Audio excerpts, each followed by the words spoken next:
Yeah, get out of here. Listen, Me. I meant to say Goalie, 13 games left, not 69. I thought you said 6 to 9.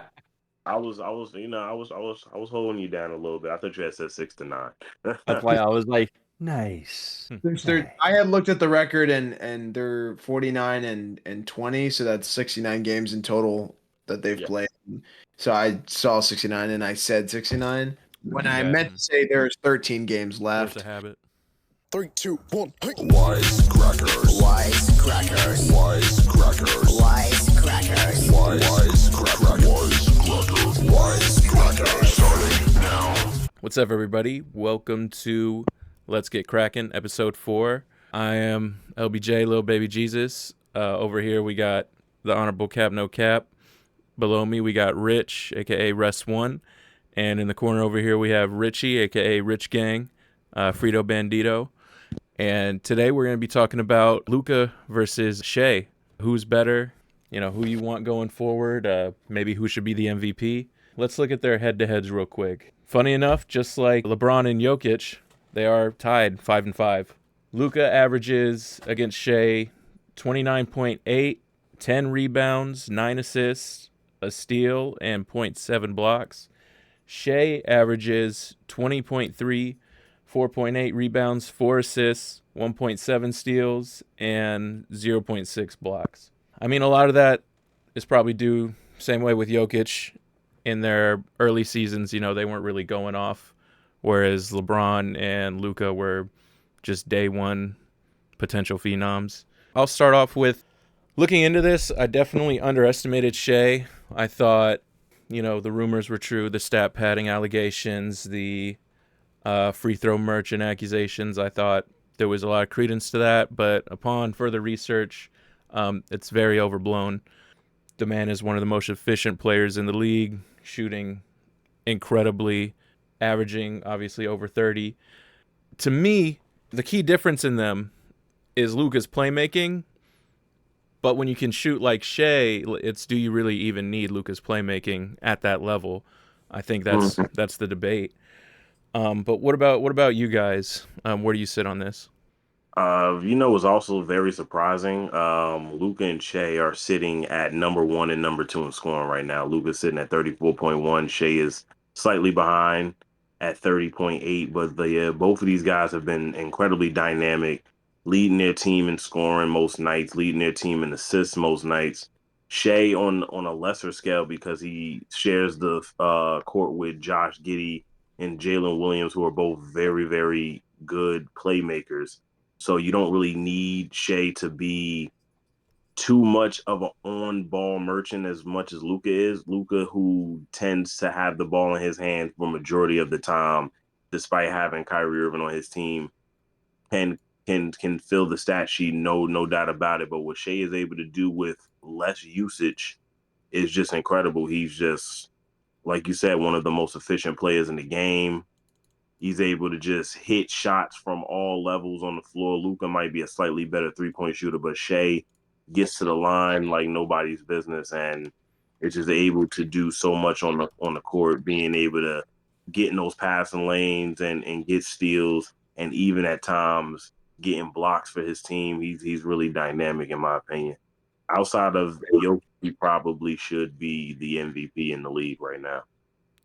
Richie, any thoughts? Yeah, I mean, like you, man, I really underestimated Shea a long time ago just because, like, for some reason, I only saw him as, in terms of scoring, just kind of an inside game, just like very crafty in the basket, mid-range, and nothing outside of the arc. And compared to what he was last year to where he is now, it's a massive jump. It's extremely impressive. He's only 25, 26, and what he's doing right now is extremely impressive. Yeah, like y'all are saying, he's number 2 in MVP right now. The thing that I would say that I would also put him above Luka is that, yes, Luka has insane numbers where he's basically like this close to a triple-double averaging. I do think that there are some nights where he kind of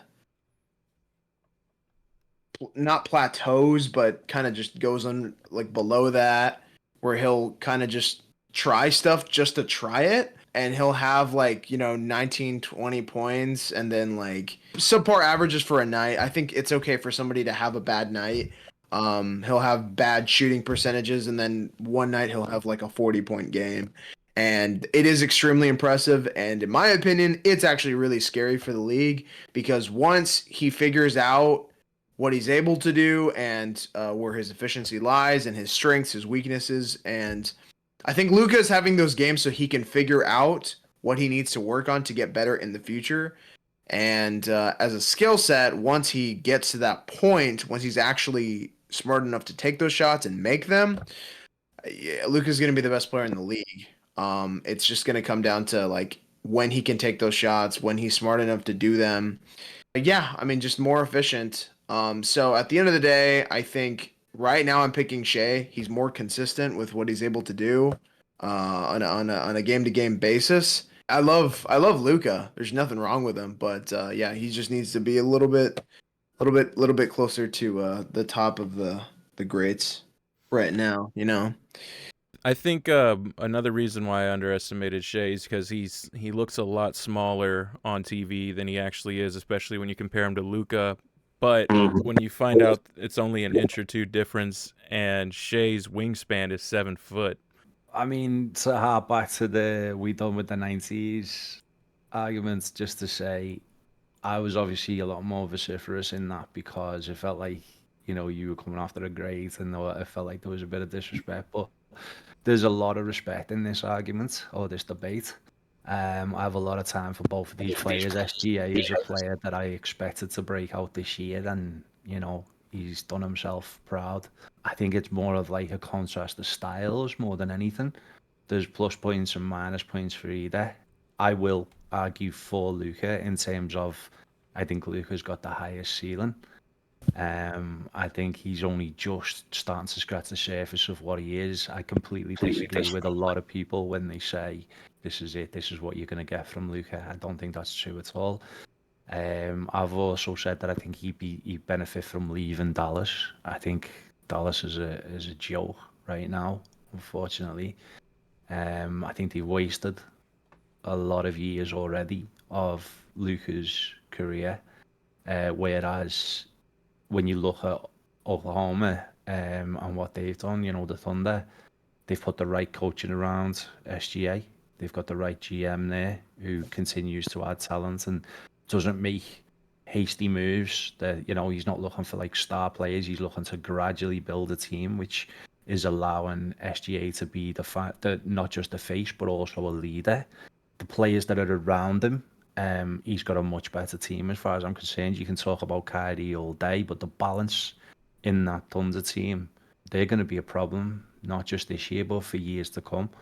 And this is going to be like the first time that they make the playoffs in earnest. And they're gonna get better and better, and SGA is going to get better and better. But again, with that said, I think if you look at Luka, the argument for Luka, I feel like you can break this down into two arguments. And one is obviously the MVP. Who deserves the MVP? Is it Luka? Is it Jokic? Is it Tatum? Is it whoever else? But we're focusing on SGA and Luka. That's one argument. We'll talk about that. If from my point of view, because I'm obviously arguing predominantly for Luka, I'm gonna say that his 34, 9-9, which is nearly 9-10, by the way, is unheard of. We've never seen this in the NBA before. This is what you're witnessing is the best offensive season from a player, like in terms of statistically. The last time we got close to anything like this was Michael Jordan in 88-89, who put up 32, 8 and 8. 32.5, 8 and 8. Like Luka's, we've been over in the 90s debate why it's easier to do what Luka's doing now, but for him to be the only person to have ever done this, if it continues, that has to be worth something. Whether you agree or not, it was worth something when Russell Westbrook was the first one in, I don't know how long to average a triple-double. So that would be my argument for, in terms of, if you think Luka is the MVP. If someone wants to give an argument or I don't know, the strengths of Shea's case, please do, and we'll look at it and go back and forth. I think that's the best way to do it personally. I mean, the only reason why I just like I sway on to like the side of Shea Gilgeous slightly is mainly because of the usage rate. Like we all know, Luka Doncic is a dynamic player who controls the game nonstop, always has the ball in his hand, extremely clutch.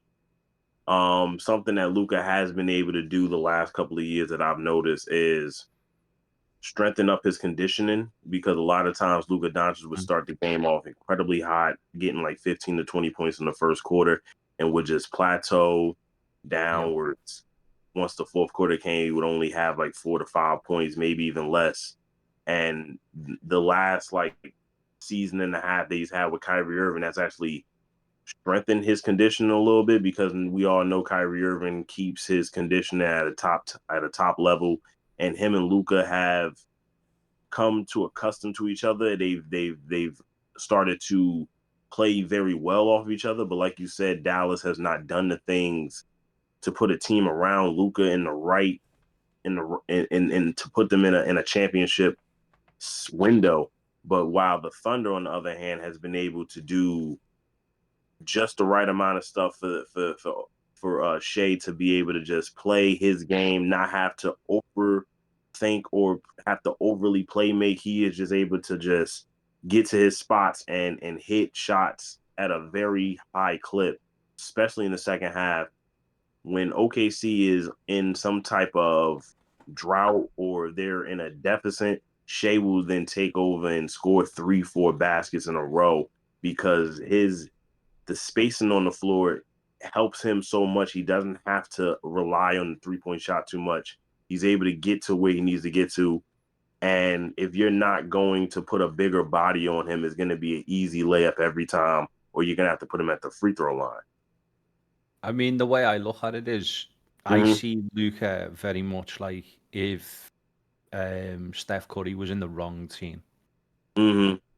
Like when Steph first came out, obviously there was the injuries and things like that. And again, this is no slight on Steph, but when Steph was ready to go, he had Klay Thompson, and he had a team that knew how to play situational defense. Now you would think that with Jason Kidd, that Dallas's defense would be a lot better than it is. What I will give credit for is Luka's defense is improving season by season. And this year, especially, considering he's playing 37.4 minutes per game, his defensive efficiency is going up. And it's gone up since February as well. He's never going to be a great defender. He's just not. He's got the length and things like that, but he's just not that way inclined. He's just too slow. But he isn't the cone that people think he is, and he is probably like a mid-level defender in the NBA now. That's what he's heading towards. He's lucky because he has a taller, bigger body. Now, Well, that's all he needs. Oh, if you put the right players with him, that's all he needs to be. But the problem is, and again, this isn't a knock on Kyrie, but Kyrie's not a good defensive guard. And who else have they really got in that team who you look at defensively and go, yeah, they're going to shut someone down? So not on the perimeter at all. I do want to say that Luka is 8th in the league in steals right now with 1.5, but Shea is the league leader with 2.1. So Shea's definitely a better defender. There's no argument to be had on that. Like, but Luka is definitely undervalued on defense. Yeah, and the other thing about Shea, I mean, just to give Shea his props, and again, who do we look at? But again, Michael Jordan. Since Michael Jordan had, I think it was 2.5 turnovers. Well, no, it wasn't even 2.5. Was it 2.4, 2.3, something like that? Anyway, Shea this season's only got 2.2 turnovers. And when you think of the fact that he's the one who has the ball in his hands constantly, he's one of the most efficient players we've ever seen. His efficiency is off the charts. Yeah, and Luka is second in the league in turnovers, so that's another knock against him. Sadly, again, no Uzi passing the ball to. That's the question again. spot up shooters, pretty much. Yeah. I They're not mean, even good spot up Dunkers. shooters though, I'll and they're give not I, good. They're not good Yeah, at because finding their spots on the they floor. lost Dorian Finney-Smith. I'll give the Exactly. Mavericks this: the pickups of Gafford I like and that. I can't really think of the other big man. There's another big man. Is it PJ Washington? PJ PJ Washington. Washington. Yep. Yeah, I like They that pickup both as well. have they both have opened up the dynamic of this Mavericks team. They've been able to answer one thing, and that's really rebounding and rim protection. Well, two things. Those are the two things that the Mavericks were really they really needed that the last couple of years. They have not really had any type of rim protection for the last like 3 seasons. And a lot of times it would really have to be on the back of Luka Doncic. Is he going to be able to score 45 for us to win this game?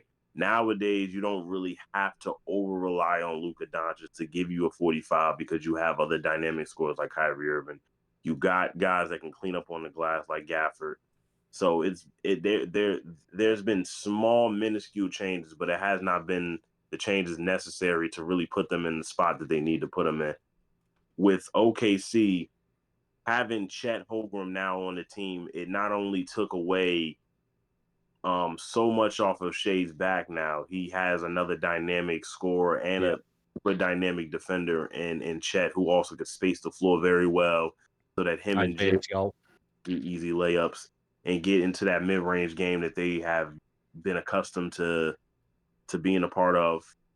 And like just being able to like take away some of those minutes from Shea, and you see his numbers still staying pretty put with the 35 and 6. The assists went up, the rebounds went up, the steals went up, and then the turnovers and personal fouls went down. He's just being able to just be more poised and just get to his spots. And the only thing right now is the playmaking. If he was averaging like 8 or 9 assists, I don't really know what conversation would we be having. It would just be like Luka Doncic is a better rebounder, because right now we're saying Luka Doncic is a better playmaker, because that is true. But that's also because Shea's not asked to be the playmaker that Luka is right now. But again, with the fact that he's got better players around him and the game is easier for him, I think if you put Luka in that Thunder team, his averages go up again. And I think it's kind of proven, because since PJ Washington and Daniel Gafford, who we both agreed, finally the Mavs have done something to put the right type of players around Luka.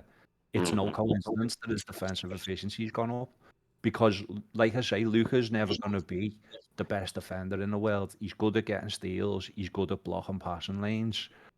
But because he knows that he's got someone like Gafford behind him, he can sort of use his body to position it where it's like, okay, if you want to go past me, you're gonna have to go past me in the way I want you to go past me. And Gafford or PJ Washington's gonna be waiting there for you. Correct. Whereas the numbers Same. before that, he was doing the right thing before that, but he wasn't getting the numbers in his favor, because as soon as they blew past him, there was no one there. Correct. That's pretty much the same in today's situation. You feel me? You can go to my left or you can go to my right, but I'm gonna have Big Chet right behind me, ready to send that shot. I think the biggest surprise, what I'm looking at right now, is Luka has the second most made 3-pointers per game with 3.9, only behind Steph.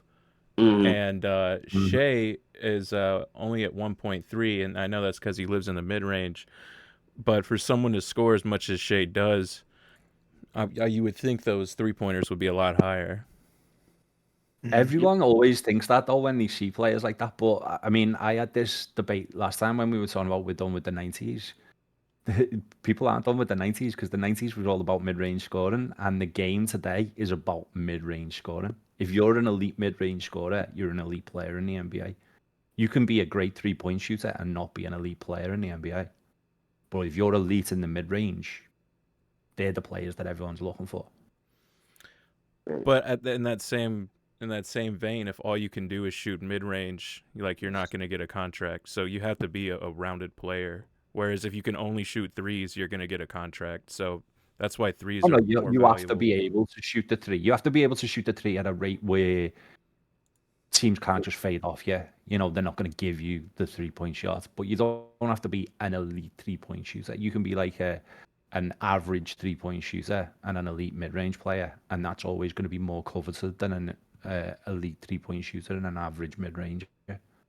Now I get where you're coming from, 100%. The thing with Luca is gonna always come down to like the usage rate. It's just due to the fact that the team around him is not as good, so they're asking him to do a little bit more. He's hitting 11 shots on 23 attempts, which is right under that 50% mark. Shea's shooting a little bit better around like the 51% mark. But like we said, it does come down to the fact that Luka's taking 10 threes a game to Shea's 4. Shea, it's at 54%. Mm-hmm. Oh, See, dang. for me, where I stand is I think Shea is ahead in the MVP race because, first of all, I'm not a hypocrite. Defense does matter to me, and Shea plays better defense, so that's a check for him. Second of all, consistency matters to me, and as much as Luka can blow you out of the water in a way Shea can't, Shea's consistency is otherworldly. Like, he's 30 points as soon as he stands on the court. You know you're gonna have to score 30 to keep up with him. Like that there's not many players you can say that about in the NBA. And then finally, like, again, it's not the biggest thing for me, but for someone so young to be leading such a young team to the record that they've got, that has to be taken into consideration.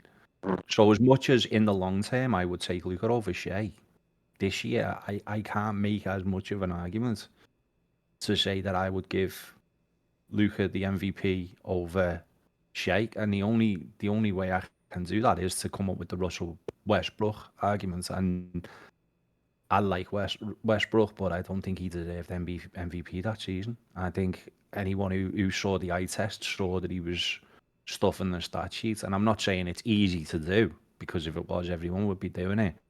But it still matters in context that he was deliberately going out and trying to get triple doubles. Whereas you watch Jokic could have a triple double every time he steps on the court, but he's just not interested in. It's just natural. He naturally does it. Same with Sabonis to a lesser degree. It's just a natural triple double. He just has the ball in his hands at the moment, and just being such a big body, just being able to just control the rebound and the way that he does, is just going to be easy for him to always be able to get 15 rebounds, and then the 11 assists just comes naturally when you have guys like Malik Monk and De'Aaron Fox running around without the ball the way they do, just getting open with ease.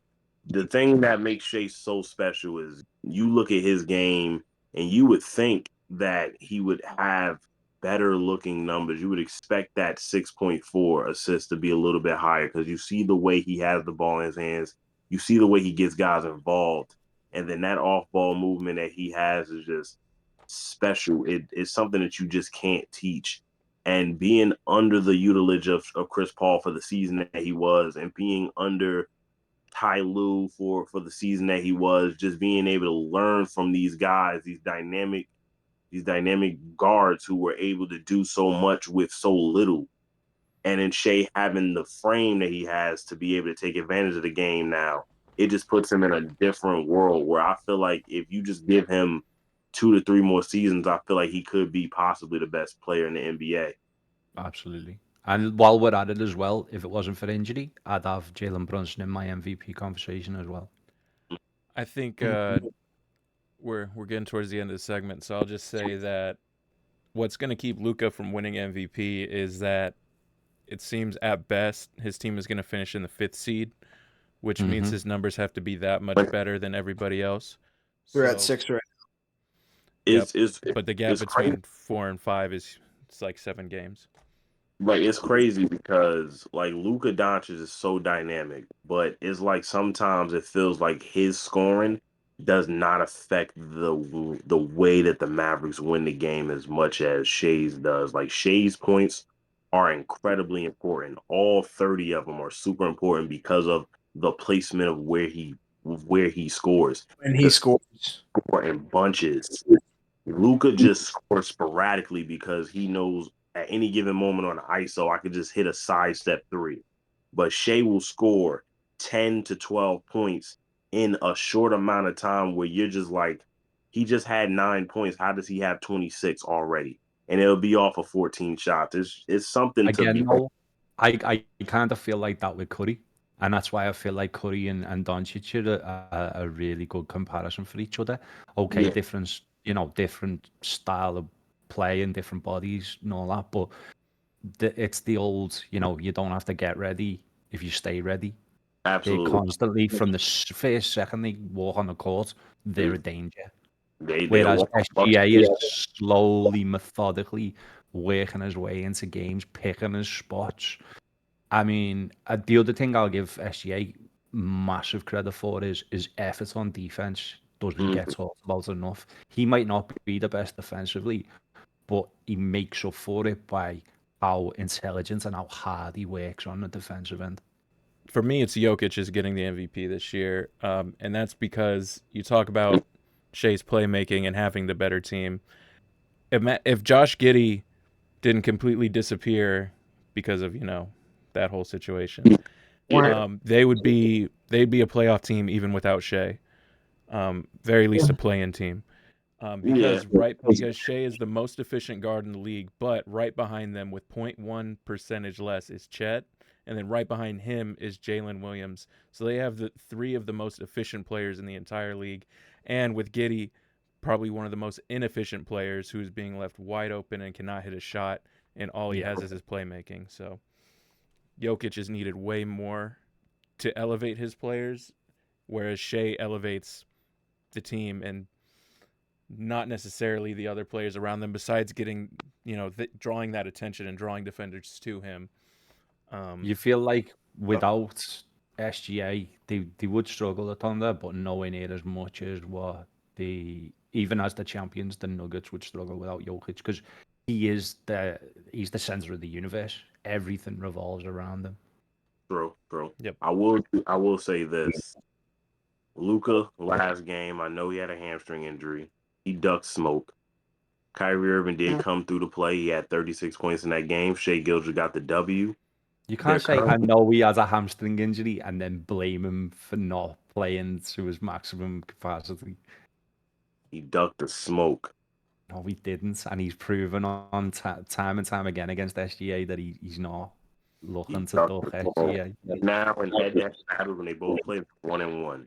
Well, They played the very last game of the season. I don't know if both of them will be playing because the way that the season is set up. If OKC you better hope they're not, because if Luka's not injured, you will regret the duck the smoke comment. They probably will be playing, because the first four are so close in record, and then the last five are also like one game apart. So they'll be competing for seeding the whole way. Yeah, you set up, bro. Like it's like just to finish off as well, back to the we had on with the 90s. If you cross Luka's offense with SGA's defense, you still don't get as good a player as Michael Jordan. Just gonna put that out there. With whose defense? With SGA's defense? Is that what you said? Yeah, you said if you put Shea's defense with Luka's offense, you don't get a player as good as Michael Jordan. You also don't get a player as good as LeBron James. But you probably get a player better than Magic. So. Yeah, possible. You don't get a player better than Bird though. So let's let that be known. Like Larry Bird don't mess up his back. He's probably better than Michael Jordan. Listen, Luka's like a cross between Bird and Curry. That's his ceiling. See, and it's funny because like with SGA, I don't really know what bag to really put him in. Like I was thinking a little bit of Melo because of his mid range, but like he doesn't really go into the post like a Melo. I see more James Harden than Steph Curry for Luka. I mean, Maybe. that was like the haters guide of Luka Doncic. Like I feel like I'm not calling you a hater because I know you enjoy the Dallas Mavericks, but a lot my of thing with Harden though is when you compare anyone to Harden, I always take into consideration the inflated stats with Harden. I don't think Harden was as good as those stats say was. And I think Luka's better than that. Whereas with Curry, other than coming off illegal screens, I'm good with it. The only reason why I compare him to James Harden, I'm not saying that that's going to be his ceiling. I think he can actually top Harden's ceiling. It's mainly Mhm. because of like the play style of how he gets buckets and how he's Mhm. able to flirt with, getting to the basket and or drawing a foul, getting to the free throw line a numerous amount of times. I think picture Harden making more shots. That's going to be Luka's ceiling. That's No, that's listen. If you take away the inflated stats and you add more of like Luka's a supercomputer. James Harden never was. He can get you assists and he's a clever player, but Luka's basketball IQ is on a different level. That's why I compare him to Larry Bird. So if you from play style point though, I absolutely agree. Play style he is more like Curry. The reason I was saying Curry is because Curry is the kind of player who like will just spot up from anywhere and is a danger, and that's Luka. Like Harden hasn't got the range that Well, Curry or here's Luka's got. another thing. Harden's range is actually pretty good in 2018, but I will say though, It's still his own point. between Curry and Harden, the main difference that I'd put more to Luka is that Curry is probably one of the greatest off-ball players like ever, and Harden needs the ball in his hand. And Luca, yeah, I give you that. Luca does kind of fall asleep on off ball situation. He kind of just stands in the wing like how Harden used to do in like his latter years in Houston. He's still really young. He's like 24, right? So He's I 25, I think. do that most He of that just happens. turned 25 February. Yeah, I So do believe most of Luca's like non-off ball movements has to do with his frustration with the team more than effort. Because if you look at Luka Doncic in his younger years, he does move very well without the ball. He just tends to just Yeah, fall asleep in the NBA nowadays. that's what I mean. I haven't watched them at Real Madrid where the ball is moving around and it's more of a team. Like his off ball is superb. He knows exactly where to be. But with Dallas, you can see the frustration. You can just see it. It's like the only two players who really link up at all is him and Kyrie. so to end it real quick, which one do you see finishing higher in the MVP ballot when it's all said and done this season? Luka or SGA. Shea? I'll go I first. I think Shaq. My bad. You can go Shea. I'm gonna go Luka. Rich. I think it's going to be SGA. I'd still take Luca as a player, but I'm not going to go against what I believe. So SGA should probably get more votes. It's more effective for winning, in my opinion. how many Richie? games are left? I think 13? I think when it comes down to the voters, they put such a high premium on where your team actually is, and I think when True. they take into consideration the leap that SGA's made, how young he is, and how young that team is, I think that'll really play in his favor, as it should. You know, it really blows my mind. It only affects winning until they don't want it to affect winning. Like you said True. with the Westbrook situation, because Westbrook was the 6th seed. Harden should have won MVP that year. Richie, who do you got? Yeah, I'm gonna stick with Shea. There's only 69 games left. Usually, whenever you get to that end tier, pretty much the MVP It's a kind lot of of. games. I don't know. It usually ends up being solidified. See, Oh, did you say the 6-2 reason now? why I don't It's think like the the reason I nine. don't think Luka can close the gap is because if the Dallas Mavericks are to close the gap and end up in, let's say, fourth at best, even though it's like a real crazy task to try and achieve that, I think Kyrie's got to be the I man as mean, well.